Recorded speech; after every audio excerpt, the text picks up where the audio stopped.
Yeah. Yeah. Hey, everybody.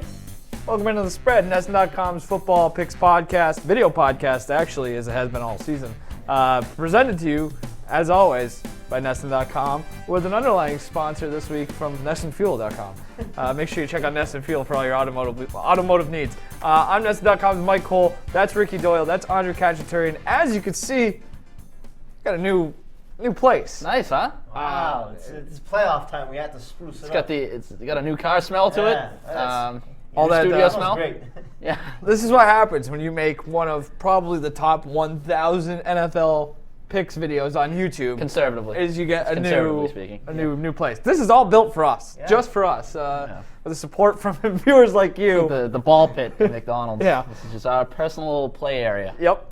Just for the spread. So so as always, we're gonna make some NFL picks. We're in the divisional round. Did I say wild card earlier? I might have said wild card. Okay. Well, we're in the divisional round. It's the divisional round. You guys still think it's the wild card weekend? This is literally the best weekend of the NFL season, right? I don't know. I thought there was a couple weeks in the regular season. I'm saying theoretically. I'm kidding. Off the top of my head, week 4 seemed like it was a pretty good one. Actually, you know what? I like championship week better. Well, you're an idiot. I was very dismissive. I'm sorry. No, what do you find? Settle the debate. I tend to like this week. Because I like it a lot. It's a volume. I like it a lot. I guess you have Saturday and quantity Sunday. and quality. Yeah, Yep. You're right. Okay. All right. So Not to mention, I flip-flopped a little bit on some of these games. It's a tough week to pick. this is not an easy week. No. I've actually still haven't made all of my picks. Yeah, well, do it on the fly. No time like the present. So let's get into it. Before we do, actually, let's get to last week. We still haven't figured out whether we flip the slate or clean the slate or flip the page or whatever the hell we did. But anyway, last week. Last week, I mean, it was a very interesting week. Ricky, you started off 3-0, and then you were going to go 4-0 with the Giants. You just didn't do it for you. Yeah, I was feeling pretty good about that pick too, but you're what can you do? continuing your trend of dominance in this game, of the spread. Yep. There's 3-1, first place right now. It's really annoying. Mike and Andre Cacciatore both went 2-2. I seem to be enjoying it. Ricky, you finished the season 7 games above 500 regular season. Now you're 9 games ahead of 500. What are you doing here? Go to Las Vegas, put some actual wagers on these games, and then go buy that yacht in Key Largo we talked about a couple of weeks ago. Yeah. Okay. Even a blind squirrel. Well, actually, got pretty a lot of nuts this year. You found yourself a lot of nuts. Yeah. So good for you. All right. Let's start these. Let's start with Saturday afternoon. Let me just double check the time here. 4:35 p.m. Strange times for these games. Day. I love it. Like we go all year 1 o'clock kick. All year 1 o'clock kicks. Now on Sunday you get a 1:05 kick. What the hell? I don't understand They have to sing the national anthem. Yeah, I guess so. First game, Seattle coming off a pretty convincing, very convincing wild card round win against Detroit. They go on the road to take on the number 2 seed in the NFC, the Atlanta Falcons. The Falcons 4.5-point favorites here. These two teams met in Week 6 in Seattle. Seattle won that game 26-24, not without controversy. Probably a blown pass interference call that I'm sure we'll get to a little bit later. Late in that game that helped Seattle hold on for that win. One of Atlanta's only blemishes, but they played well in that game. And then they went on the road the week after and really took it to the Broncos. I think that was kind of the turning point, these two games in their season. So, like I said, Falcons 4.5-point favorites. The total is set at 51 right about now. So we're looking at like a 27-23 game, maybe. I don't know. 4.5 points. Andre, what do you think? I agree. Today, The Seahawks, they very controversial win. You know, if that pass interference was called, Falcons could set up a field goal and win that game. And I remember at the time we were all discussing whether the Falcons were real or not, and we said, okay, we have the Seattle game, this Denver game. Let's see how they do in those games. And they played well in both of them, and obviously they are for real. And let's talk about yards per play differential. Here we go. Yeah. Number 1 versus number 2 in this game. You got the Falcons 1.1 yards per play differential versus the Seahawks 0.6, which is second in the league. You got the Falcons twice as much as the Seahawks. I'm taking the Falcons in this game. I just think their offense is too explosive. I think because they're at home, it's comfort level. You got the extra bye week. And Seattle on the road, 5 of Seattle's 7 fewest opponent yard games were at home. The other 2 that were on the road, Rams and 49ers.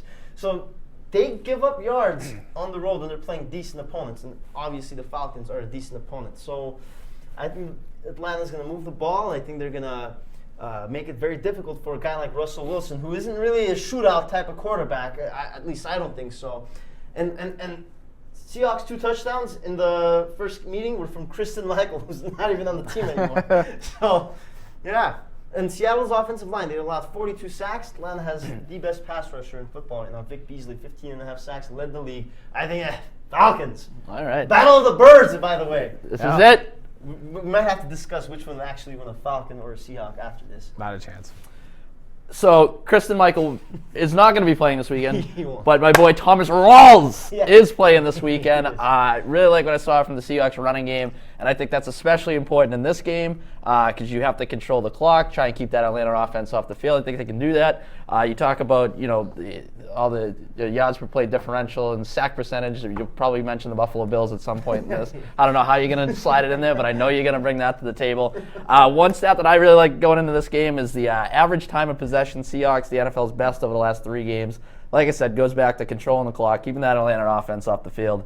I mean, you could argue to some extent that last week their rushing attack was helped to an extent by just Detroit's defense kind of stinking altogether, and the fact that they can't stop the run. But Atlanta's got a pretty comparable run defense. I mean, they've been gashed on the ground several times this season. So if they can do that, control the clock. Also, I like the fact that the Seahawks allowed an NFL best 3.4 yards per carry this season. That has the potential to make Atlanta's offense a little one-dimensional. Obviously, it hasn't hurt them in the past this season, but when you get to playoff time, I like the ability to kind of take away one aspect of the offense. So I'm taking the points in this game. It's a huge thing for me, the fact that it's more than a field goal in a game which I look at to be somewhat evenly matched. So I like the Seahawks in the Battle of the Birds. Mike? To your point, Ricky, it sounds like CJ Prosise probably back this week, which gives X factor. Another CJ Prosise. Going off that, Falcons, they're ranked One of the best names in football. 26th against opposing running backs in the passing game this year. We're literally That's where Prosise we're literally is. one goddamn game into this. It's a good name, though. Jesus Christ. Prosise. I'm just trying to do like a hosty type thing where I give you a point and then pivot to my point, Yeah. which is with you. I was trying to piggyback on your point. I think Atlanta murders Seattle here. I think There you go. I think we have Some agreement. I think we got a that blowout. kid throwing in the Pujan sound. This Oh yeah. there's a sailing in the way. It just comes down to like 2 different things. It's a totally different team away from Seattle. There's no head's going to be there's no decapitation. They're gonna stay within the. There could be decapitation. We don't know. Let's just go to Saturday night. No, sorry. That was rude. Jesus Christ. Seattle 3-4-1 away from Seattle this year. On the road, they're a different team. And that Earl Thomas injury continues to be a thing for me. It didn't really manifest itself in a real bad way last week at home. Prime time against Matt Stafford. I mean, Stafford had a nice year, but not a whole lot of weapons finger here. was a big problem. Right. A lot more weapons here. You're inside. I mean, granted, Russell Wilson, career pass rating 105 or 101.5 in domes, so he plays well in domes. They've beaten Atlanta there, but I just think it's 2 totally different teams than the last time these 2 teams played, even earlier this season, let alone going back to their playoff matchup a few years ago. I don't see how Seattle keeps pace because, again, you mentioned that Seattle offensive line is leaky. At times last week, that Detroit pass rush was not good, looked not dominant, but they got to the quarterback. They put pressure on Russell Wilson. Now I think you put that Seattle team on the road going up against, you mentioned Vic Beasley, who's been a breakout star this year.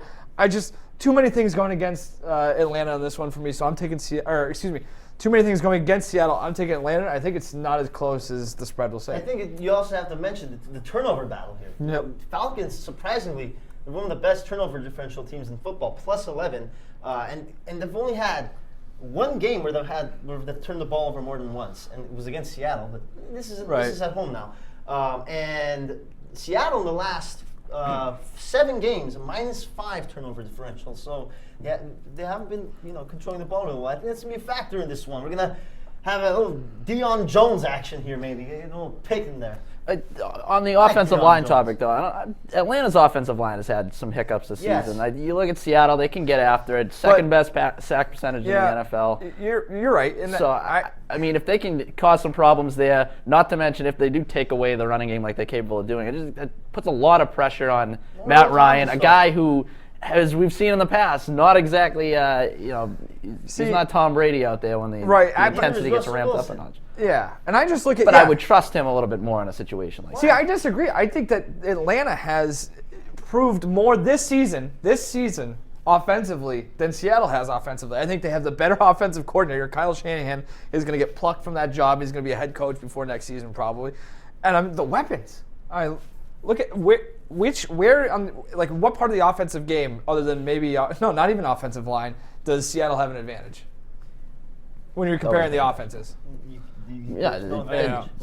And you mentioned this earlier this week.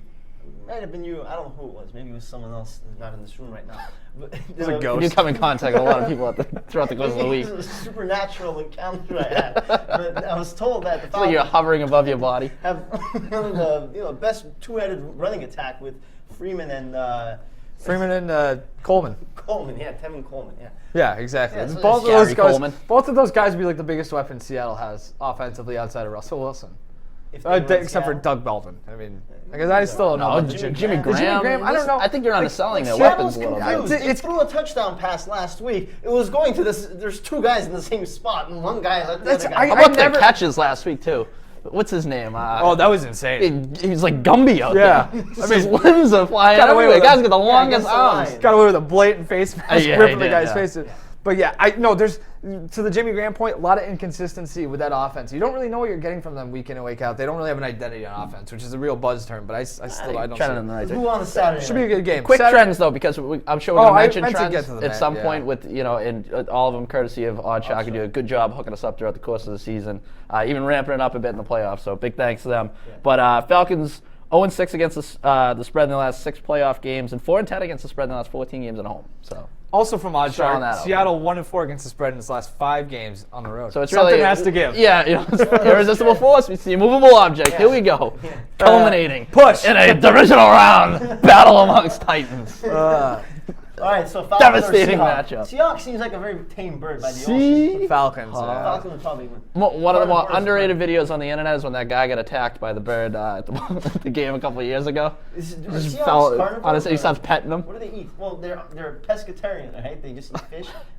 I don't know. I haven't read up on. I'm big on the birds, as you know, Yeah. but I haven't read up on their dietary Yeah, restrictions. they eat fish. They eat fish. Can I excuse that word? Saturday night, I want to upset the apple cart here. Let's go. 8:15 p.m. On the Eastern time zone, whatever. Houston Texans won a playoff Ooh. game. Sure, it came against a ninth-string quarterback and a beat-up Oakland Raiders team He that didn't play bad. really does. He didn't play well. Hey, okay. You Don't can't even blame it bother. on him. Don't even. Houston's riding a wave of momentum, beating Connor Cook, heading into Gillette, where they are, depending on what Speaking of book you're looking irresistible at, forces. where you're at, anywhere from 15 to 16-point underdogs. The Texans are against the Patriots.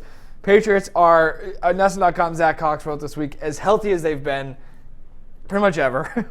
They're rested. Even Bill Belichick kind of hinted at the fact that they've spent most of their time preparing for Houston, despite the fact they could have played Miami. Just basically being like, well, you guys knew what was going to happen. Miami was not going to beat Pittsburgh. Miami didn't beat Pittsburgh, so they're probably prepping for Houston or Oakland. They get Houston.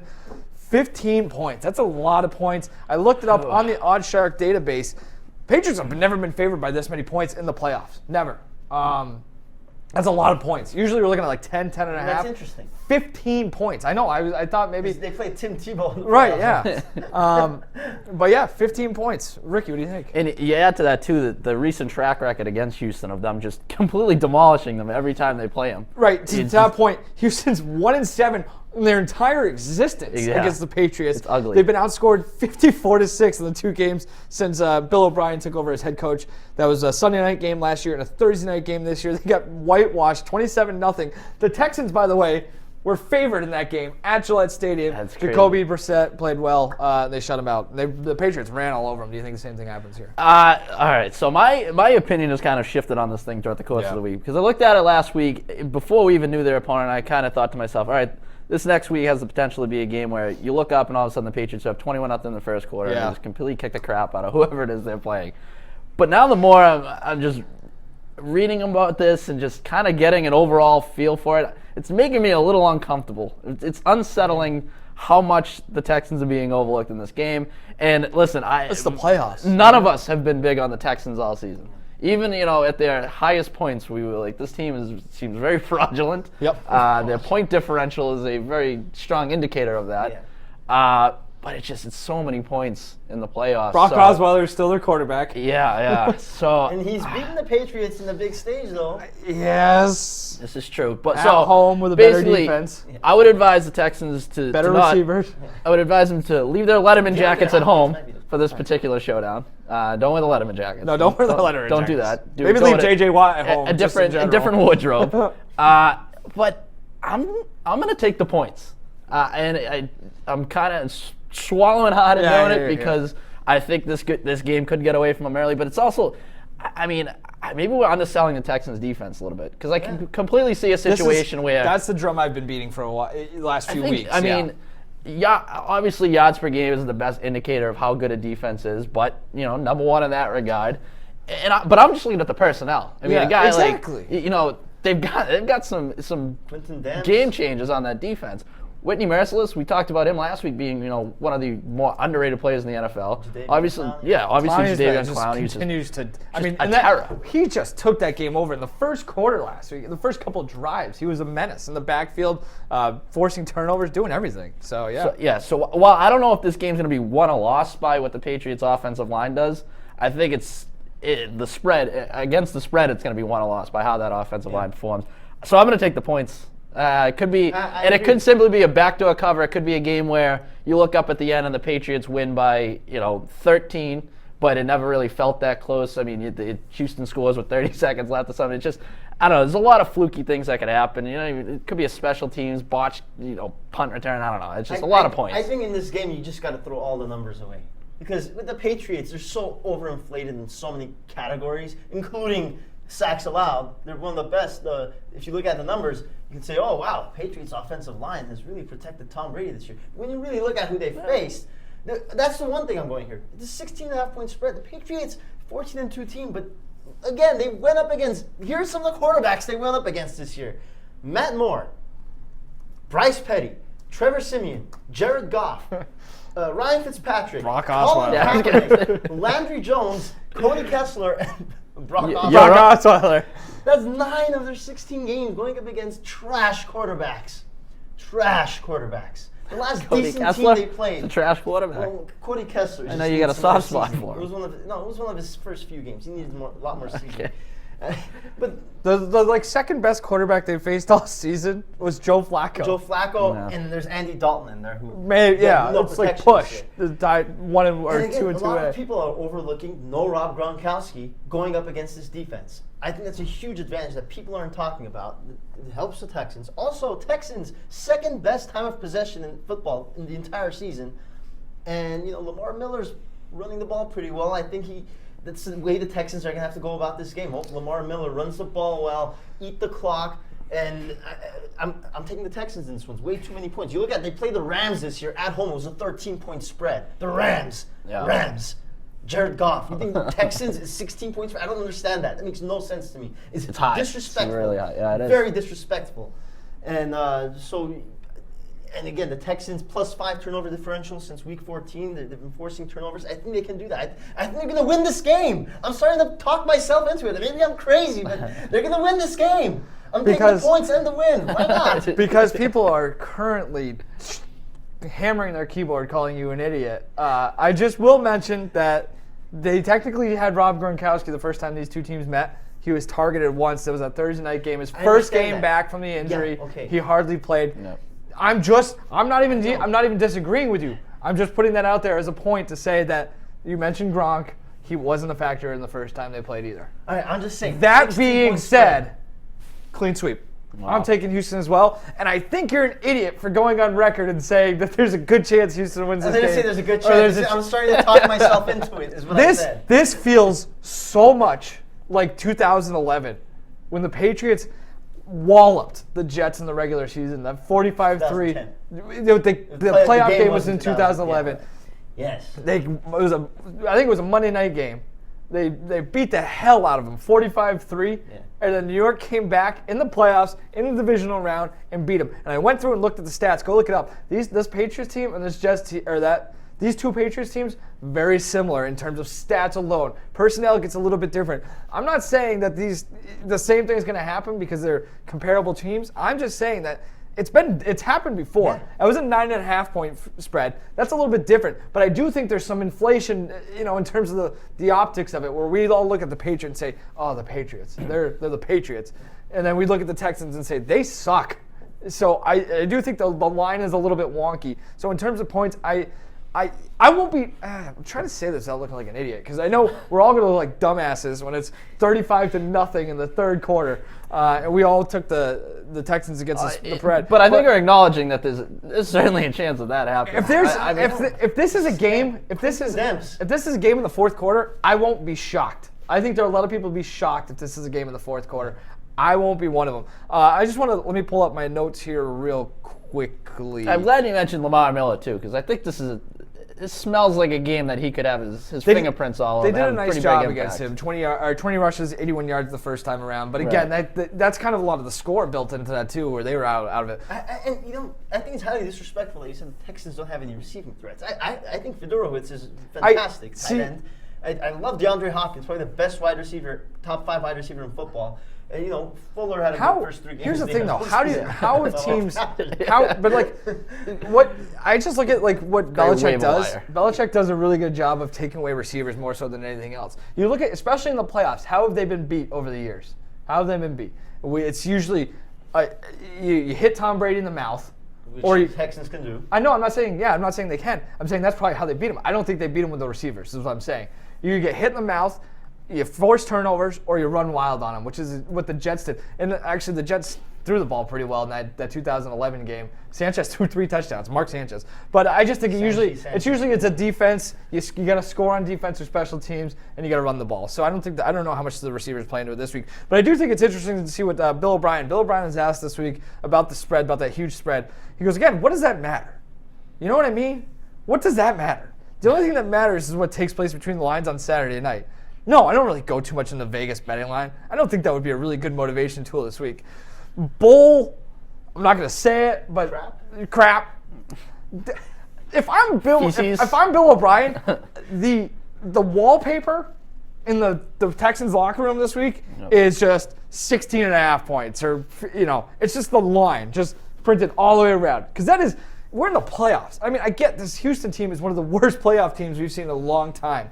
But it's still the playoffs. They had to earn sure, they're in the worst division. Still an NFL team. Right, with their game, their season on the line. And again, I'm just to piggyback off everything you guys said. I mean, they do have a good defense. They can run the ball. I see that. That's how they have to do it, right? They got to play good defense, get off the field, hit Brady in the mouth, and control the game and keep that Patriots offense on the field. I think they can do that. Right, that's exactly. And that's what they need to do. They need to get off the field on third down, and they need to establish drives, even if they don't become a point, just to keep the game close. They fell behind so early in that game earlier this year. I think this game could be decided in the first 6 minutes. I know what I agree. mean?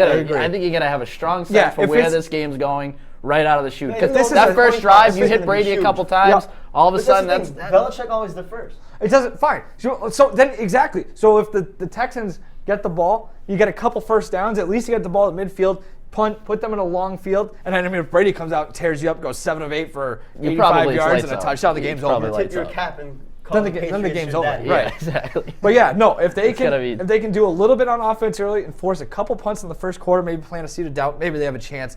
Again, it's just mathematical. 15 points is a lot of points. How about we go down a little southeast to Kansas City? The crowd might be sitting on their hands a little bit. That's true. To start off this game, very complacent. So that's a call to get the razor up and rocking this weekend. So yeah, don't sit on your hands. That's for sure. What if it's cold? Weather 29 degrees in between plays. 29 degrees. It's gonna be fine. Maybe some flurries, but nothing major.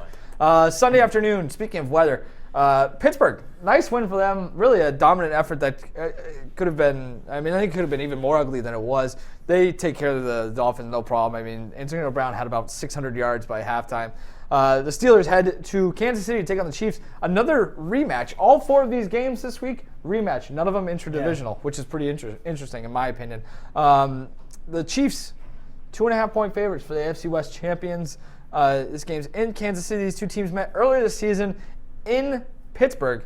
On a Sunday night, the Steelers just whitewashed them, 43-14. 2.5 points is the spread in favor of the Chiefs. Andre, what do you like here? I think there's something wrong with Ben Roethlisberger. There has to be something wrong with him. Well, there's another thing wrong with him now. His foot is dinged up. I think there's more to it. I think there's something, I don't know, maybe not disclosed. I don't know. I'm being conspiracy theorist right now. But in the last 5 games, 8 touchdowns, 8 interceptions from an elite quarterback that we love, Ben Roethlisberger, at least on the field. We love.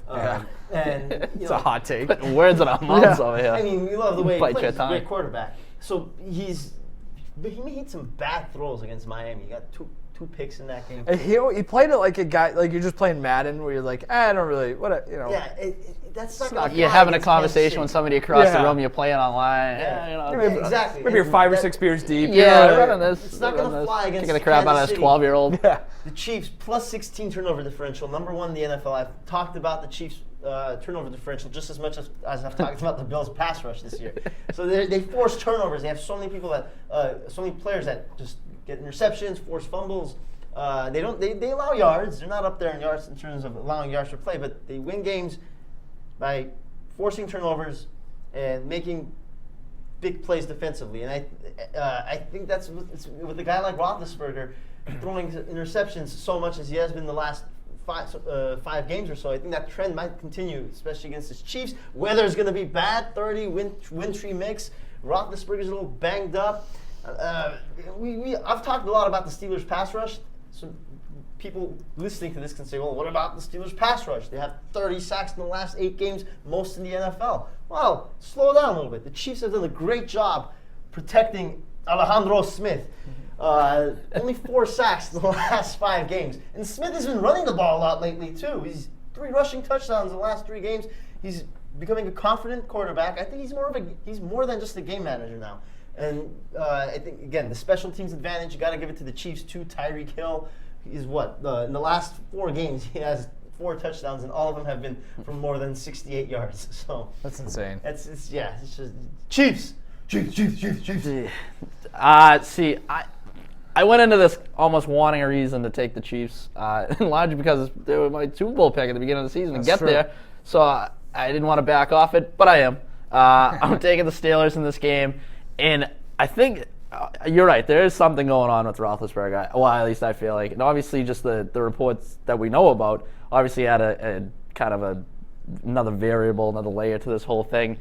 But in some ways, I almost think that this injury could be a blessing in disguise, because I think if you get him healthy, he might be out there trying to do too much, when in this game, the way to beat the Chiefs is on the ground. And obviously, if you got to rely on that rushing attack, Le'Veon Bell, who's just been playing out of his mind, really just proving that he's... I'm not denying that. I think he'll get his. And I think we've sat here a few weeks in a row and talked about how, Derek Johnson going down really hurts that Chiefs run defense, which was kind of shaky to begin with. Maybe shaky is not the word, but it was a very inconsistent, I guess, aspect of their game.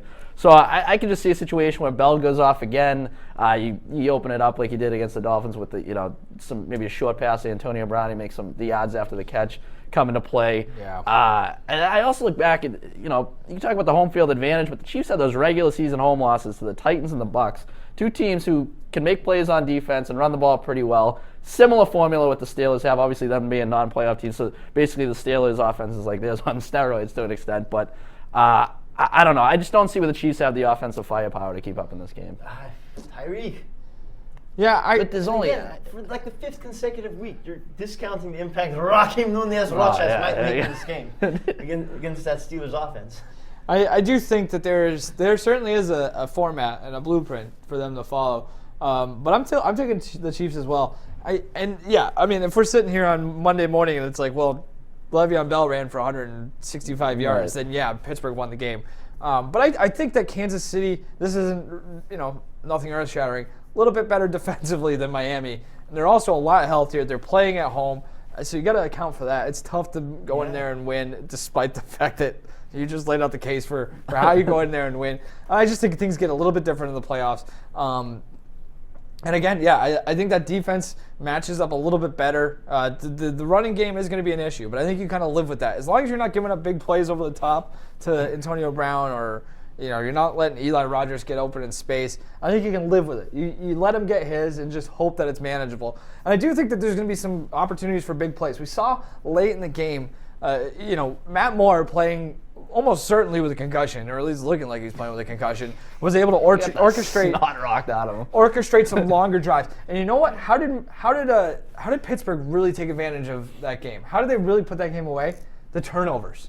Miami turned the ball over a ton. I mean, more. What did he finish? Like, what was it? Like 23 to 27, something like that. I know you tweeted about it. It wasn't necessarily Matt Moore's fault when he was throwing the ball, but he still fumbled. They put the ball on the ground. Kansas City doesn't do that. You talked about the turnover differential. They don't turn over the ball a lot. No. And again, I think special teams is a big thing here. I don't know how familiar you guys are with DVOA. I mean, we've talked about it a couple of times, Pro Football Outsiders. Yeah. I still don't know exactly what it means. I just know that it's a nice barometer. Chiefs ranked first in the league in DVOA this year, if I'm not mistaken. In special teams DVOA, Pittsburgh 21st. Wow. So I think there's a chance for them to break a play. Maybe that's how you go toe-to-toe with Pittsburgh in terms of scoring points, is you get yourself smaller fields and not as much pressure. I like their kicker. I think Cairo Santos is a nice kicker. Nice little kicker. 30 degrees, light sleet. I don't think weather's going to be a huge difference. Both of those losses to Tampa and Tennessee, 19 to 17 games. Weird. Yeah, that is actually really one of those games is that extremely cold game that Marcus Mariota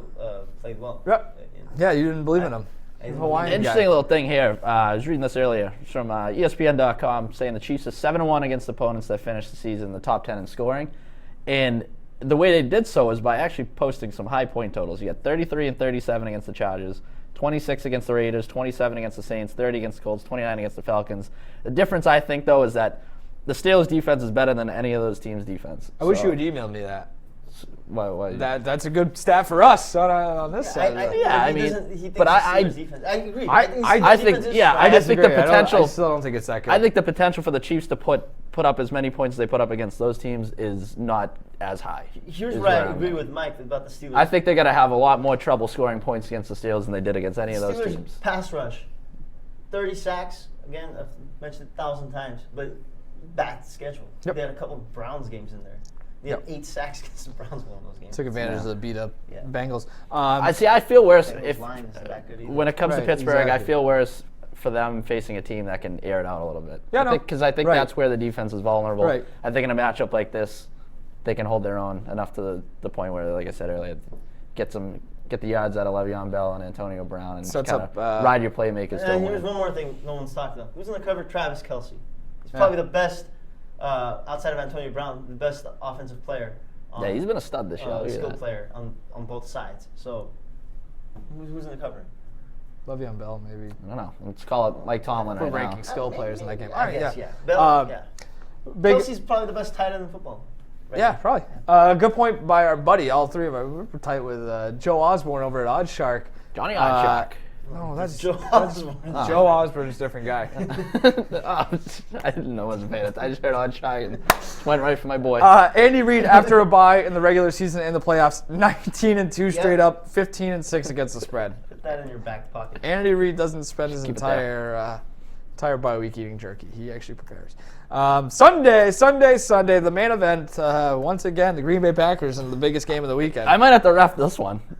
Fighting out of the blue corner. I think we're both going against. We're both going against. We're trying to reverse. I know.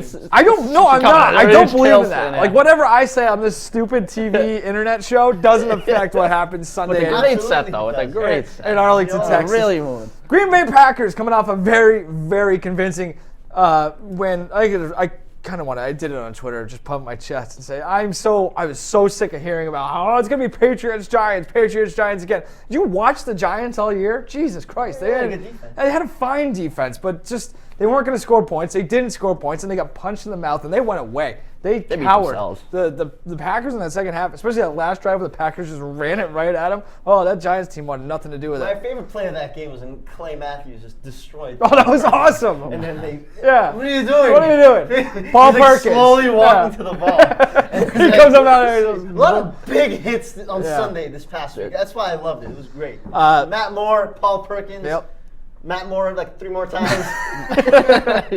Lawrence Timmons. Matt was still picking the teeth out of his nose. Green Bay, they're playing Dallas. The Cowboys, 5-point favorites. Dallas coming off a bye. It feels like the Cowboys haven't played. And this is actually an interesting thing I didn't even think of when I was doing my notes. They had the bye week last week, and they effectively had a bye week the week before. And that was a preseason game for them. against, what was it, Philly in Week 17. So, I don't know. You got a rookie quarterback, a rookie running back, a lot of time off. I mean, yeah, there's benefits to that, but maybe a little bit not as sharp. How are you going with the Cowboys? Cowboys 5-point favorites. I know. I'm going to let Ricky start it. We'll get to it. We'll get Ricky out of the way. I also am going to take the Cowboys in this game, and it's for reasons similar to why I took Seattle versus the Falcons. Is I think that Dallas can do enough on the ground, control the clock on offense. I like the fact that the Cowboys secondary is probably as healthy as it's been all season. You figure you add Morris Claiborne back in the mix. I think that'll be a factor. And if you can just keep Aaron Rodgers off the field, keep him from tossing up Hail Marys, I think you get, ultimately the Packers' injury situation and some of their defensive liabilities, I think, are going to show up. And you said this before we came on, Mike, that it's going to catch up to him at some point. Whether it happens this week or it happens at some point, you just get the sense that, yes, this team's rolling. And I'll admit, there's a lot of me, too, that is making this Cowboys pick similar to the whole narrative of, like, the Patriots, just everybody kind of gravitating towards one, storyline. I feel like that's what gave me pause with the Steelers a little bit. I feel like everybody's getting too caught up in certain things rather than looking at the game just, irregardless of all other factors. And I just think the Dallas Cowboys are a better football team right now. I completely disagree with you. Dallas Cowboys, record-wise, obviously a better football team, but Packers are the hottest team in football right now. It's like the Ravens the year they won it all. It's like the Packers the year they won it all. They're the team right now. They're the team to beat. And I know this is like scaring Mike because it's like, but they're the team to beat. They're the best team in football. They're going to be in a probably closed roof in Dallas. Aaron Rodgers, perfect environment for him to continue what he's been doing. What has he been doing? The last 7 games, 22 touchdowns, no interceptions. Are you serious? That's almost half a season. 22 touchdowns, no interceptions. Dallas hasn't really forced turnovers either. They only have a +3 turnover differential since week 9. Green Bay, on the other hand, since week 12, +15 turnover differential. And, I think Dak attack, he's been playing well, but he's not the type of quarterback that's going to go into a shootout with Aaron Rodgers. Dak's been great. I love Dak. Dallas has a bright future. Prescott's been fantastic. I'm very happy with him. But the only way Dallas will have a shot at this game is if there's an injury and Tony Romo is forced to step into the game. Because he's the shootout type of quarterback. And he'll be motivated, let me tell you. And Dak's not going to get hurt. He's a great line in front of him, and he's a young, healthy man, 23 years old. And I think that's going to harm him, too. He's a 23-year-old guy going up against Aaron Rodgers. And a hot defense. The Packers, 40 sacks this year. Those in the top 6, top 7. They're going to get pressure. Dallas's offensive line is great, only when it comes to rush offense. Elliott's going to get his, just like Le'Veon Bell will get his. Elliott will get his. But at the end of the day, Aaron Rodgers is still going to have reps. He's still going to get the ball. And they're getting 5 points. I'll take the Packers. I argue the same way. Jordy Nelson injury scares me.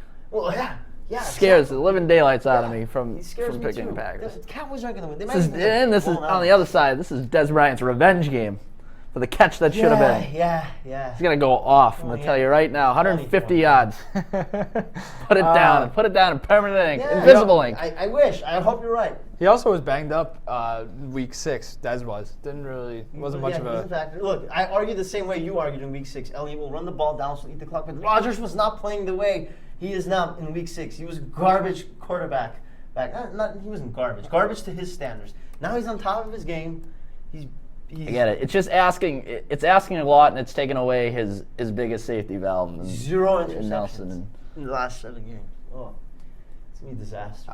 Listen, if they make it to the Super Bowl, and Cowboys have also they allowed win the Super Bowl, second highest completion percentage in football. Keep praising their secondary. Second highest completion percentage. That's what they've allowed. So Rodgers is going to easily move the ball down the field. I think it was it's so easy for him. I think it was 3, maybe even 6-0 when Nelson went down. I've talked myself into it. I'm taking the Packers. I'm getting points here. That's the thing. That's what it comes down to. 5 points. There's 5 points is a lot of points. I still think there's a chance, and this is what, as a Packers fan, terrifies me. It's you get into a situation where Rodgers marches him down the field in the 4th quarter, maybe ties the game, puts him up by a point or 2, and then you've got to, Dallas just gives the ball to Zeke, and Zeke goes crazy, and they take it from 4 minutes at their own 25 down to a game-winning field goal at the last second. I think that's how Dallas wins this game. I could see that happening. So I'm not saying the Packers are going to win, but you lay out a very convincing case. And I just think at a certain point, week 6 was like 3 months ago. This team is a much different team. Again, it's hard to wrap your head around this. If you think of the Packers 2016, maybe the first thing that comes to you is the losing streak and how poorly they played, how disjointed. Even before the losing streak, they didn't have a whole lot of rhythm on offense. This is the team that a lot of people picked to win the Super Bowl entering the season. Like, this is playing at this level, especially on the offensive side. And again, maybe it's a good matchup for them. Sure, Ezekiel Elliott ran wild on them in week 6. I think, they look at that, they take it personally. I think they probably devise a game plan a little bit better this time around. And you look at the Packers, the issue is with the secondary, right? I mean, we got injuries up and down the line right there. The Packers dealing with a lot of things. Maybe it's not as big of a deal up against a team like Dallas, who's going to run the ball first. I would imagine they're going to come out with a relatively conservative game plan to at least early on to get Dak Prescott's feet wet. I don't think they come out running and gunning in the first couple drives here. Do they open up the field and try to take a shot? Maybe they do. Maybe the fact that I'm sitting here saying there's no chance they do is exactly what they're banking on. But the Packers have done such a good job of taking care of the football, no matter where they're playing, whether it's home or the road. And when they got into real issues, when they got real problems earlier in the season, it was because they were turning over the football. Mike McCarthy stood there like a dummy and just like a robot. It was like, oh, we can't turn the ball over. You know what, Mike? You were right. They stopped turning the ball over. They start getting takeaways, and they ran the table. I mean, I don't know what else to say. And let me add about Dak Prescott. He's a rookie. The Packers have film on him now. They played him once. Look at Dak Prescott. That's a good this point year, too. The 3 games that they played twice, the divisional opponents, Giants.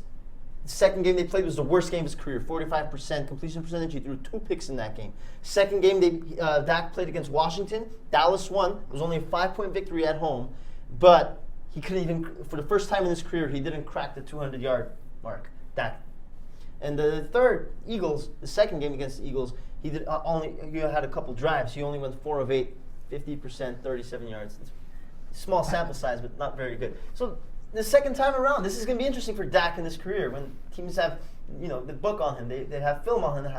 How are they going to game plan against him? And I think the Packers, they're going to do a very good job. I think Dak's going to struggle in this game. The Packers historically have struggled against We're going to quarterbacks. start hearing Romo chants in the third quarter. See, I wonder From you. if I'm the Cowboys, I look to get him moving, get Prescott moving, because we've seen in the past Kaepernick thing. The Packers struggle against guys who can move. So Dom Capers, if he can make the adjustments, I'm with you. That's a good point I think you make. Also, Packers turned the ball over 4 times in that game of week 6. They've turned the ball over 8 times total in the last 12 games. So can I just say one more thing? Dak doesn't really run that much. No, I know. I'm just saying. I think he's certainly but he doesn't. It's like his highest coming out from rushing line yard scrimmage. total this year was 39 yards. But I think that there's 8 rushes. You could get creative with it. I think they could. He's more. I'm trying not to say this. He's more suited to do it than like Ben Roethlisberger would be. I think it's just another wrinkle that they could use if they see something in game tape from the last few years against the Packers. There's been 7 games where Prescott had 2 rushing attempts. Well, how many times do you really need your quarterback to rush the ball when Ezekiel Elliott's running? A lot of those teams were against Ravens, decent defense, Giants. But you watch him and he can move around back there. Right. You know what I mean? He can move around behind the line of he scrimmage could, and get creative with them. I think he's going to develop more into a sit in the pocket, throw darts type. He can do it. He's I think he can. Yeah. But I think he's going to struggle next year compared to this year. Just the book's out on him now. Definitely. And he'll have to adjust, and we'll see if he can make that adjustment. It's going to be a fun one. It's going to be a fun weekend. Again, I think the best weekend. weekend. Think he makes that adjustment. Best one of the year. Best of the year. All right, let's get out of here. We were here way too long. It's been like an hour. Although it is our own studio. This has been the spread. Do you want to run it from the top? We'll Yeah, do right. it again. Pick the case for the other side. Thanks for joining us. As always, Nesson.com, spread. Thanks to Nesson.com. Thanks to Nesson Fuel. Getting in on it. Thanks to Oddshark, as always. We'll be back again next week. Don't know where we'll be. Probably somewhere here. Be in space. We might even have a few more things. Maybe across the Yeah. We're just adding new wrinkles to our offense here. Yep. Late in the Diversify our portfolio. I didn't in the playoffs. Thanks as always. See you again. Enjoy the games this weekend. Bye.